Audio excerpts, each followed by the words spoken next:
할렐루야. 하나님의 크신 은혜와 또 놀라운 평강이 이 아침 우리 모든 주의 성도들과 함께 하시기를 예수님의 이름으로 축원합니다. 아멘. 자, 오늘은 본문 로마서 13장 8절에서 10절 말씀인데요, 제목을 신앙생활 잘하려면 이렇게 잡아봤습니다. 우리 같이 제목 읽어보겠습니다. 시작. 신앙생활 잘하려면. 참 주시는 말씀, 귀한 말씀인데 잘 들으시고 또 큰 은혜 받으시기 바랍니다. 여러분, 우리는 아마 다 신앙생활을 잘하고 싶으실 겁니다. 예수 믿는 사람들이라면 누구나 다 신앙생활을 잘하고 싶을 텐데요, 어떻게 하면 우리가 신앙생활을 잘할 수 있을까요? 또 도대체 신앙생활을 잘한다는 게 무엇을 말할까요? 사실 신앙생활을 잘한다고 하는 것은 하나님의 말씀을 잘 지킨다는 것을 의미하죠. 그래서 신앙생활을 잘한다, 그것은 곧 하나님 말씀대로 잘 산다, 그렇게 말해도 틀림이 없는 것 같습니다. 그러면 우리가 어떻게 하면 또 하나님 말씀을 잘 지키며 살 수 있을까요? 그게 오늘 저와 여러분들이 함께 나누고 싶은 그런 말씀인데요, 결론부터 말씀드리면 이미 본문을 읽으면서 여러분들이 그렇구나 짐작은 하셨겠지만, 결론부터 말씀드리면 바로 사랑입니다. 하나님의 말씀을 잘 지키고 그래서 신앙생활을 잘 하려면 사랑해야 됩니다. 예수님께서 여러분 아시는 것처럼 성경에 수많은 말씀들이 있습니다만, 그 모든 말씀들을 요약하고 그 모든 말씀 중에 가장 중요하고 가장 큰 계명은 하나님 사랑과 이웃 사랑이라고 그렇게 분명히 말씀해 주셨습니다. 우리 같이 한번 그 본문을 먼저 읽어볼까요? 시작. 예수께서 이르시되 내 마음을 다하고 목숨을 다하고 뜻을 다하여 주 너의 하나님을 사랑하라 하셨으니 이것이 크고 첫째 되는 계명이요 둘째도 그와 같이 내 이웃을 내 자신같이 사랑하라 하셨으니 이 두 계명은 온 율법과 선지자의 강령이니라. 아멘. 그래서 하나님을 마음을 다하고 목숨을 다하고 뜻을 다하여 사랑하고 이웃을 내 자신과 같이 사랑하는 것, 그것이 가장 크고 첫째 되는 중요한 계명이고, 모든 율법과 선지자, 즉 모든 성경의 말씀이 다 이 두 계명으로 요약된다고 우리 예수님이 그렇게 정리해 주셨습니다. 그래서 결국 신앙생활을 잘하는 것은 하나님을 정말로 사랑하는 것이고 이웃을 내 자신과 같이 사랑하는 것, 그게 신앙생활을 잘하는 것입니다. 여러분, 우리가 하나님을 사랑하는 마음이 없다면 하나님을 위해서 우리가 무슨 일을 한다고 해도 솔직히 무슨 의미가 있겠습니까? 진짜 하나님을 사랑하는 것, 정말 신앙생활이라고 하는 것은 정말로 하나님을 사랑하는 것입니다.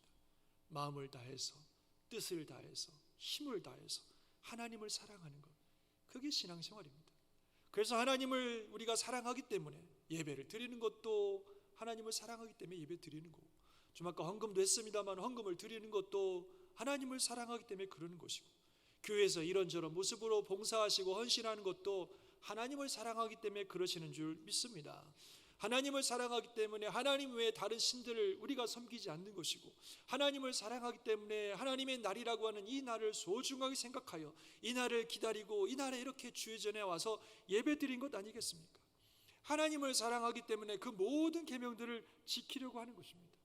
그 신앙생활은 결국 하나님을 사랑하는 겁니다. 겉으로 보기에 좀 부족할 수 있고 또 실수할 수도 있고 심지어는 넘어질 수도 있을 겁니다, 신앙생활 하다가. 그러나 하나님을 사랑하는 마음, 우리 주님을 사랑하는 마음이 그 마음에 있다면 괜찮습니다. 우리 주님이 또 다 회복시켜 주실 것입니다. 예수님의 제자 베드로 잘 아시는 것처럼 주님을 위해서 목숨까지 바치겠다고 큰 소리 뻥뻥 치더니 그 연약한 인간인 그가 막상 그런 상황이 되니까 주님을 모른다고 배반하고 도망가 버렸습니다. 그런 베드로를 우리 주님 다시 만났을 때 말이죠, 네가 그럴 수 있냐 말이야, 어떻게 네가 그럴 수 있냐, 그렇게 따져 물으시지 않으시고 단 하나만 물으셨습니다. 네가 나를 사랑하느냐, 그것만 물으셨어요. 베드로가 비록 연약해서 그 순간 두려워서 주님을 모른다고 부인했지만 그 베드로의 마음에 주님을 사랑하는 마음이 있다고 하는 것을 우리 주님은 알고 계셨기 때문에 그 마음을 다시 한번 확인시켜 주시고 거기서부터 다시 시작하라고 하시는 그런 주님의 놀라운 은혜죠. 그래서 베드로의 마음속에 있는 그 사랑을 확인하고 그는 다시 거기서부터 일어날 수 있었습니다. 주님을 사랑하는 게 중요합니다. 뭘 하든지 결국 우리 마음에 주님을 사랑하는 마음이 있느냐 하는 것이 중요합니다. 그래서 우리가 신앙생활 잘 하려면 무엇보다도 먼저 하나님을 사랑해야 됩니다. 예수님을 사랑해야 됩니다. 성령님을 사랑해야 됩니다. 아멘이십니까? 그 마음으로 예배도 드리고 그 마음으로도 봉사도 하고 그 마음으로도 계명 지키고 다 그러는 겁니다. 그게 진짜 신앙생활이고 그렇게 하는 것이 신앙생활을 잘 하는 것입니다. 정말 바라옵기는 저와 여러분이 정말 진심으로 마음과 뜻과 힘을 다하여 우리 하나님 사랑하는 그런 주의 성도들 되시기를 주님의 이름으로 축원합니다. 아멘. 그리고 또 신앙생활을 잘 하려면 이웃을 사랑해야 됩니다. 이웃을 나 자신처럼 사랑해야 됩니다. 사실 오늘 본문이 그것을 말씀하고 있습니다. 그것이 참된 그리스도인의 삶이라고 말씀하고 있습니다. 오늘 본문에 보니까 간음하지 말라, 살인하지 말라, 도둑질하지 말라, 탐내지 말라, 이거 다 어디에 나오는 말씀이에요? 십계명에 나오는 말씀이죠. 십계명에 있는 그 모든 말씀들, 그리고 그 외에 많은 계명이 있다 할지라도 내 이웃을 내 자신과 같이 사랑하라 하신 그 말씀 가운데 다 들어있다. 거기에 다 있다는 거예요. 그래서 정말 이웃을 사랑하는 사람은 이웃에게 악을 행할 리가 없으니까. 그러니까 사랑은 율법의 핵심이고 사랑은 율법의 완성이다, 이렇게 말씀하고 있습니다. 그래서 우리가 신앙생활 잘 하느냐 아니냐는 내가 내 이웃을 사랑하느냐 아니냐에 달려있어요. 그게 신앙생활을 잘 하느냐 아니냐를 보여주는 겁니다. 여러분, 우리의 이웃을 사랑하십니까?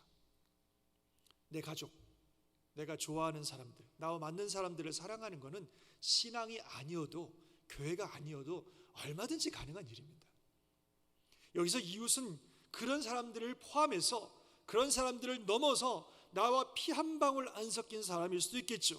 나랑 잘 안 맞는 사람일 수도 있을 겁니다. 나랑 생각도 다르고 사고방식도 다르고 생활방식도 다른 사람일 수도 있을 겁니다. 내가 살아가는 삶에 아무런 상관도 없는 사람일 수도 있을 것입니다. 심지어는 나에게 해를 끼치고 나를 힘들게 하는 사람일 수도 있을 것입니다. 그러나 그럼에도 불구하고 그런 사람들을 나처럼, 나 자신처럼 사랑하는 것, 그게 신앙생활입니다. 그게 신앙생활입니다.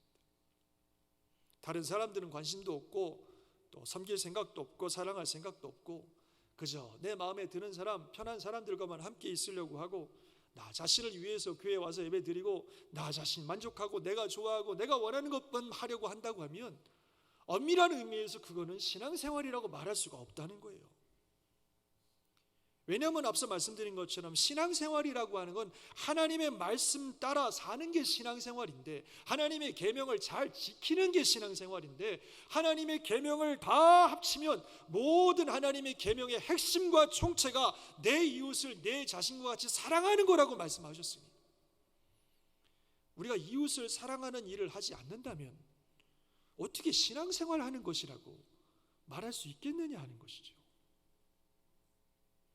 여러분, 신앙생활을 뭐라고 생각하십니까? 어떤 분은 신앙생활 하면은 신앙생활은 열심히 기도해서 능력을 체험하고 은사를 체험하고 뭔가 신비한 체험들을 하고 굉장한 능력을 받는 거다, 이렇게 생각하는 분도 있을 것입니다. 어떤 분은 신앙생활은 감정적인 것이 아니라 확고한 믿음입니다. 어떤 상황에도 흔들리지 않는 굳건한 믿음을 잘 지키는 게 신앙생활입니다, 이렇게 생각하는 분도 있을 겁니다. 또 어떤 분들은 신앙생활은 그것보다 행동해야 되는 겁니다. 실천해야 되는 겁니다. 구체적으로 구제하고 헌신하고 봉사하는 그런 게 신앙생활입니다, 이렇게 생각하실 수도 있을 것입니다.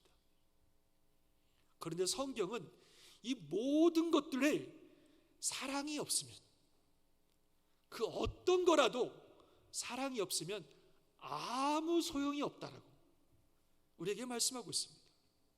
각종 방언을 하고 은사를 체험하고 예언을 한다 할지라도 사랑이 없으면 시끄러운 소음입니다. 흔들리지 않는 강력한 믿음을 가지고 그야말로 산이라도 옮길 것 같은 그런 믿음이 있다 할지라도 사랑이 없으면 아무것도 아니에요. 그냥 내가 있는 모든 것으로 다 내놔서 그것으로 구제하고 말이죠, 내 몸을 부서지도록 헌신하고 봉사한다 할지라도 사랑이 없으면 아무 유익이 없다는 겁니다. 그 모든 걸 다 해도 사랑이 없으면 하나님을 믿는 신앙생활과 상관이 없다는 거예요. 즉 진정한 신앙생활의 핵심과 본질은 사랑이지, 사랑이 없는 그 어떤 행위와 그 어떤 사역도 사실은 신앙생활이라고 할 수 없다는 겁니다. 사랑입니다. 아멘이십니까? 사랑이 신앙생활이에요. 사랑. 그래서 오늘 본문에서는 그것을 아예 빚이라 그래요. 빚이라고. 한번 같이 읽어볼까요? 시작. 피차 사랑의 빚 외에는 아무에게든지 아무 빚도 지지 말라. 남을 사랑하는 자는 율법을 다 이루었느니라. 예, 이 말씀은 재정적으로 빚지지 말라고 하는 말씀에 포커스가 있는 게 아니라 사랑에 관한 말씀이죠. 다른 빚 우리가 지어서는 안 되겠지만 사랑의 빚은 계속 지고 있다고 하는 것이고 지어야 된다는 겁니다. 영어를 보면, 영어로 말씀드려 죄송합니다만 영어에 보면 Let no debt remain outstanding except the continuing debt to love one another. 그러니까 다른 빚은 없어도 다른 사람을 사랑한다고 하는 이 계속적인 빚, continuing debt, 계속해서 가지고 있는 그 빚을 우리가 가지고 있다는 거예요. 그래서 다른 사람을 사랑하는 것은 빚과 같은 겁니다. 내가 해도 되고 안 해도 되는 게 아니라 반드시 갚아야 되는, 그것도 죽을 때까지 계속해서 갚아야 되는, continuing debt, 죽는 그 순간까지 우리가 계속해서 갚아야 되는 빚이라는 겁니다. 왜냐하면 우리는 이미 하나님으로부터 엄청난 사랑을 받았기 때문인 줄 믿습니다. 하나님께서 정말 우리에게 엄청난 사랑을 부어주셨어요. 그래서 우리는 그것을 늘 알고 기억하고 있어야 됩니다. 그래서 그렇게 많은 사랑을 받았는데 그 엄청난 하나님의 사랑을 잊어버리거나 그것을 가벼이 여겨서는 안 된다는 겁니다. 여러분, 신앙생활이라고 하는 것은 내가 좋은 수양을 쌓아서 인격적으로 훌륭한 사람이 되고 아니면 굉장히 공로를 많이 쌓아서 복을 얻기 위한 게 아니에요. 그런 게 신앙생활이 아닙니다. 신앙생활이라고 하는 것은 우리에게 이런 엄청난 사랑을 부어주신 하나님, 또한 자기 자신의 생명까지 내어주시면서까지 우리를 위해서 희생해 주시고 우리를 사랑해 주신 이 엄청난 예수님에 대한 사랑에 대한 감사로 사는 게 신앙생활인 줄 믿습니다. 자격 없고 가치 없는 우리들을 무조건 사랑해 주신 이 하나님의 어마어마한 사랑에 정말 감사해서 나도 그 하나님을 사랑하는 마음으로 사는 게 신앙생활입니다. 이렇게 엄청난 사랑을 받은 우리가 그 사랑에 조금이라도 보답하는 마음으로 하나님이 사랑하고 귀히 여기는 그 영혼들을 위하여 사랑을 실천하며 사는 것, 그게 신앙생활입니다. 대단한 일을 한다고 자랑할 것도 아니고 빚진 마음으로, 빚진 자이기 때문에 빚진 심정으로 그렇게 사는 겁니다. 이웃이 어떤 사람이냐 하는 건 중요하지 않습니다. 그 사람이 어떤 사람이든지 상관없이 우리에게 주신 이 하나님의 엄청난 사랑 때문에 그 큰 사랑 받았으니 그래도 조금이나마 보답하는 마음으로 빚진 자의 심정으로 주변에 있는 형제 자매들에게 사랑을 베푸는 것, 그렇게 사는 것, 그게 신앙생활인 줄 믿습니다. 그게 신앙생활의 본질이고 핵심입니다. 그래서 이 빚진 자에 대해서 우리가 기억나시는지 모르겠지만 로마서 1장의 사도 바울이 또 다른 빚을 얘기했는데 거기서는 복음의 빚에 대한 이야기를 하고 있습니다. 우리 한번 같이 읽어볼까요? 14, 15절 시작. 헬라인이나 야만인이나 지혜 있는 자나 어리석은 자에게 다 내가 빚진 자라. 그러므로 나는 할 수 있는 대로 로마에 있는 너희에게도 복음 전하기를 원하노라. 그는 나는 모든 사람에게 빚진 자라고 말하고 있어요. 그래서 한 번도 만나본 적이 없는 로마에 있는 그 성도들에게 가서 복음을 전하고 싶다는 겁니다. 그 무슨 빚을 졌겠어요? 특히 로마에 있는 사람들 한 번도 만나본 적도 없는데 도대체 뭔 빚을 졌겠습니까?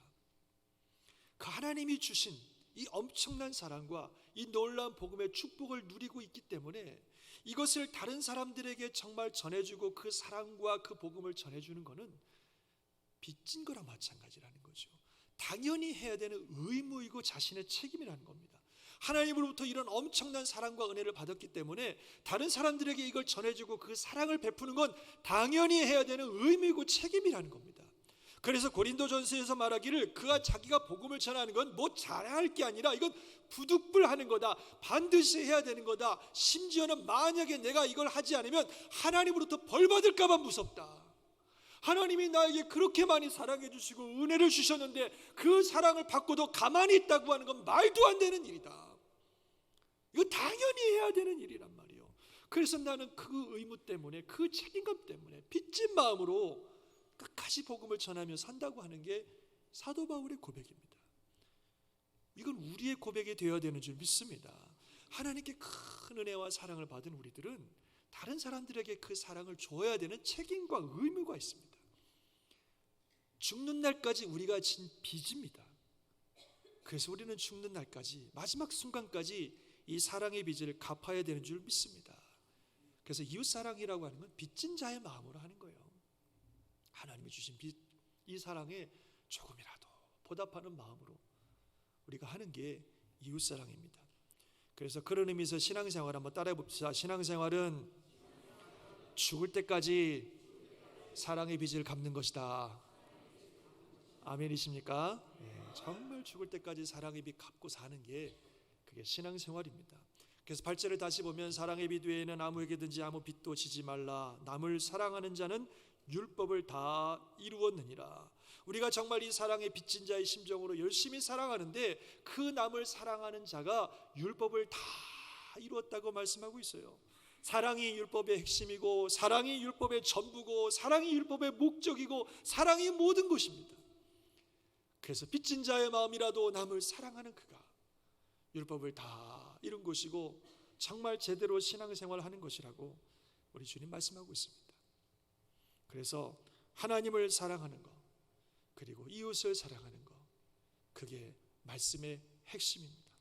그게 계명이고 그것이 신앙생활하는 것인 줄 믿습니다. 저와 여러분이 하나님의 사랑과 이웃 사랑으로 정말 주님을 사랑하고 또 영혼들을 사랑하는 은혜가 있기를 주의 이름으로 축원합니다. 지난 4주에 거쳐서 우리가 광고도 드렸습니다만 2019년 철치 컨퍼런스라고 하는 걸 통해서 많은 분들이 모여서 정말 성경에서 말씀하시는 교회가 뭐냐, 하나님이 우리 교회 원하시는 하나님의 뜻이 뭐냐, 우리 교회가 달려가야 될 사명이 뭐냐, 그런 것들을 함께 성경을 읽고 토론하면서 우리가 찾았습니다. 그 결과 교회가 감당해야 될 10가지의 영역들을 발견했고 각 영역들이 이루어야 될 사명과 목적이 무엇인지를 우리가 발견하게 되었습니다. 이 구체적인 내용들은 앞으로 제가 차차 설교를 통해서 하나씩 여러분께 나눌 텐데요. 그런데 그 모든 것들을 하나로 묶는 사명선언, 즉 성경이 말씀하고 있는 교회의 사명과 교회의 목적을 한 문장으로 요약하면 어떤 것인 것을 우리가 발견하게 되었습니다. 그 한 문장이 뭐냐면 바로 이것입니다. 우리 같이 한번 읽어볼까요? 시작. 하나님 사랑과 이웃 사랑을 이루어 이 땅에 하나님의 나라를 이루어가는 교회. 이게 우리 자연스크릭 한인교회가 앞으로 달려가야 될 하나님이 주신 우리의 사명이고 목적인 것을 믿으시기 바랍니다. 하나님 사랑과 이웃 사랑을 이루어 이 땅에 하나님의 나라를 이루어가는 교회, 그게 우리 자연스크릭 한인교회가 이루어야 될 목적입니다. 그래서 우리 교회의 궁극적인 사명과 목적은 이 땅에, 우리가 살아가는 이 땅에 하나님의 나라를 이루는 겁니다. 하나님의 나라가 뭡니까? 그것은 하나님의 주권이 온전히 이루어지고 하나님의 뜻이 온전히 이루어지는 것, 하나님이 통치하시는 그곳을 하나님의 나라라고 말하는 겁니다. 우리가 살아가는 이 땅에, 즉 우리의 교회에, 우리의 가정에, 우리의 이 지역사회에, 우리 다음 세대들이, 아니 더 나아가서 모든 열방 가운데 하나님의 나라가 이루어지게 하는 것, 그게 우리 교회의 사명입니다.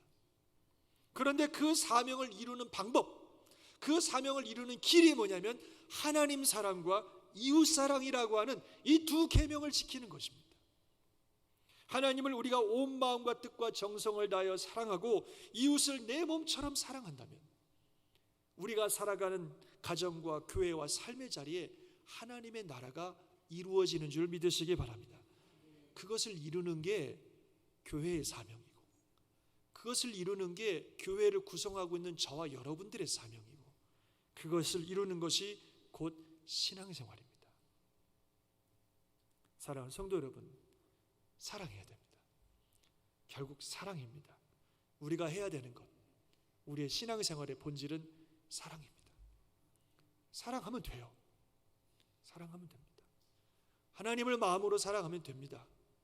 뭘 하든지 그러면 하나님이 영광 받으시고 하나님 기뻐하실 것입니다. 하나님을 사랑하면 됩니다. 형제 자매들을 사랑하면 됩니다. 뭐 이런저런 이야기할 것 없어요. 누가 맞니 틀리니 할 것도 없고, 누구는 좋으니 나쁘니 할 것도 없고, 되니 안 되니 할 것도 없어요. 그냥 사랑하면 됩니다. 나 자신처럼 사랑하면 결국 다 되게 돼 있습니다. 하나님의 나라가 이루어질 줄 믿습니다. 사랑하면 됩니다. 얼마 전에 우리 7교구 원신 예배 드렸는데요, 토요일날. 근데 김기원 목사님 오셔서 말씀을 전해 주셨는데, 그 전해 주시는 말씀 가운데 제 마음에 와닿았던 참 귀한 은혜가 있었습니다. 이런 거예요. 예수님의 비유 중에 포도원 비유, 포도원 농부 비유라는 게 있습니다. 이런 이야기입니다. 어떤 땅을 가진 사람이, 포도원 가진 사람이 이제 포도원에 일꾼이 필요해서 아침 일찍 새벽 6시쯤 장터로 나갔습니다. 그랬더니 거기에 일이 필요한 많은 사람들이 모여 있는 걸 보았습니다. 그래서 그 사람들을 다 불러다가 우리 포도원에 가서 일하라고, 내가 오늘 일하면 한 데나리온씩 주겠다고 약속을 했습니다. 당시 노동자가 하루 일하면 품삯이 한 데나리온입니다. 그래서 그렇게 서로 약속을 하고 이 사람들이 다 포도원에 가서 일을 했습니다. 열심히 일을 하죠. 몇 시간 지난 다음에 이 주인이 또 장터에 가봤더니 아직도 일을 찾지 못해서 놀고 있는 사람들이 있는 겁니다. 그래서 그 사람들에게 역시 말했습니다. 당신들도 내 포도원에 가서 일하세요. 내가 돈을 주겠습니다. 이분들도 다 포도원에 가서 일했습니다. 또 몇 시간 있다 또 가봤더니 또 사람들이 있는 거예요.